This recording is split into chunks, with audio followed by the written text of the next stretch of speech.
नमस्कार, जय सिया राम। आज हम पुनः उपस्थित हैं अपना एक नया विषय लेकर के कि क्या परिणाम देंगे मंगल जन्मांग के चतुर्थ भाव में। तो हम मंगल के चतुर्थ भाव के परिणामों की चर्चा करें इसके पहले हम बात करते हैं आज के पंचांग की। आज 20 नवंबर 2025 दिन गुरुवार, मार्गशीर्ष कृष्ण पक्ष की अमावस्या तिथि है। आज अमावस्या 12:16 पश्चात तक रहेगी। तत्पश्चात प्रतिपदा प्रारंभ हो जाएगी। नक्षत्र आज विशाखा है जो कि लमसम 11 बजे प्रातः तक रहेगा। तत्पश्चात अनुराधा नक्षत्र प्रारंभ हो जाएगा। आज अभिजीत मुहूर्त 11:45 से 12:28 तक रहेगा तथा अमृत काल आज नहीं है। तो अमृत काल 20 और 21 के मध्य रात्रि में 2:15 से 4:03 तक रहेगा तथा विजय मुहूर्त 1:53 से शाम से 2:35 तक रहेगा। जो अगर हम बात करें आज के अशुभ समय अर्थात राहु काल की, तो आज गुरुवार है तो राहु काल आज 1:30 बजे से 3 बजे तक दोपहर में रहेगा तथा आज दक्षिण दिशा की यात्रा नहीं करनी चाहिए। और फिर भी किसी कारणवश अगर आपको दक्षिण दिशा की यात्रा करनी ही पड़ रही है तो आप अपने मस्तक पर केसर का या हल्दी का तिलक करके निकले तो आपके कार्यों में आपको सफलता अवश्य मिलेगी। अब हम बात करते हैं कि मंगल के चतुर्थ भाव के परिणामों के विषय में। देखिए, सर्वप्रथम हम आपको बताएंगे कि चौथा भाव किस चीज का है। वैसे तो हम चंद्रमा वाले वीडियो जब हम बना रहे थे तो उसमें हम आपको बता चुके हैं चौथे भाव के विषय में, परंतु हम फिर बताते हैं आपको एक बार कि हमारा जो चौथा भाव है वो माता का, भूमि, भवन, वाहन, अचल संपत्ति का, गड़े हुए धन का तथा आपके फेफड़ों का, सीने का जो ऊपरी भाग है, आपके हृदय का जो भी ऊपरी भाग है तथा अचल संपत्ति का, इन सब चीज़ों का जो भाव है वो हमारा चौथा भाव ही होता है। आपके पास में कितनी मात्रा में धन होगा, कितनी आपके पास में संपत्ति होगी, इन सभी चीज़ों का विचार हम अपने जन्मांक के चौथे भाव से ही करते हैं।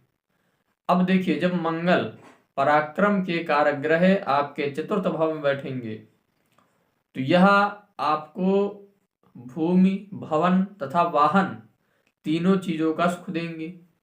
कहीं ना कहीं आपको अचल संपत्ति का भी सुख देंगे, बेशक देर सवेर दें परंतु आपको देंगे। बस आप अपने स्वयं की संपत्ति इकट्ठा करेंगे।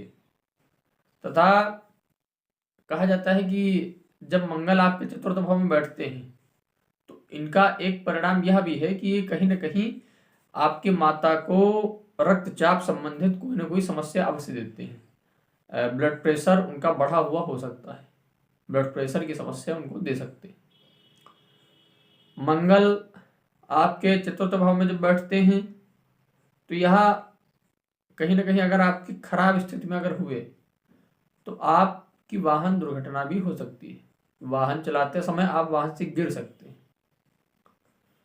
अब चतुर्थ भाव की जो मंगल है ना, वो आपको जमीनें भी देते हैं अगर आपके अच्छे हुए तो। वैसे कहा जाता है कि मंगल अगर चतुर्थ भाव में मेष, वृश्चिक या मकर राशि में अगर हो तो हमने सर्वश्रेष्ठ परिणाम देंगे यहाँ पर आकर के, और अपने शत्रु राशियों में ना हो तथा इन पर यदि किसी अगर पाप ग्रह की दृष्टि ना हो तो ये अपने सर्वश्रेष्ठ परिणाम देते हैं चौथे भाव में। मंगल के उपाय वही हैं जो प्रतिदिन आपको बताते हैं, उनमें कोई संशोधन की आवश्यकता नहीं है कि आप मंगल के बीज मंत्रों का ही जप करें। ओम अंगारकाय नमः का आप प्रतिदिन जप करें तथा आप हनुमान जी की पूजा करें। हाँ, इसमें एक उपाय और ये जोड़ा जा सकता है कि अगर आप स्वयं मंगल के बीज मंत्रों का या मंत्रों का जप अगर आप नहीं कर सकते हैं तो आप किसी योग्य आचार्य के द्वारा भी इनका जप करवा सकते हैं। हनुमान जी के मंदिर में बैठ करके मंगल के मंत्रों का जप करना मंगल के प्रभावों को 2 गुना 4 गुना बढ़ाने वाला होता है। तो इस प्रकार से जो है हमने आज आपको बताया कि मंगल के चौथे भाव के परिणामों के विषय में। यहाँ पर विचारणीय विषय ये रहता है कि एक ग्रह को हम देखें अपने जन्मांग में तो हम उसके अंश को अवश्य देखें, हम उनके साथ में बैठे हुए अन्य ग्रहों को भी देखें अगर बैठे हैं तो, तथा उन पर पड़ने वाली दृष्टियों को भी हम अवश्य देखें। इन सब चीजों का भी विचार हमको करना चाहिए। वह ग्रह किस राशि में बैठा है, इन सब चीजों का भी विचार हमको करना चाहिए, तभी हम किसी ग्रह के पूर्ण फल पर पहुंच सकते हैं। कल हम पुनः आपसे मिलेंगे अपना नया विषय लेकर के कि क्या परिणाम देंगे मंगल पंचम भाव में। जय सिया राम, नमस्कार।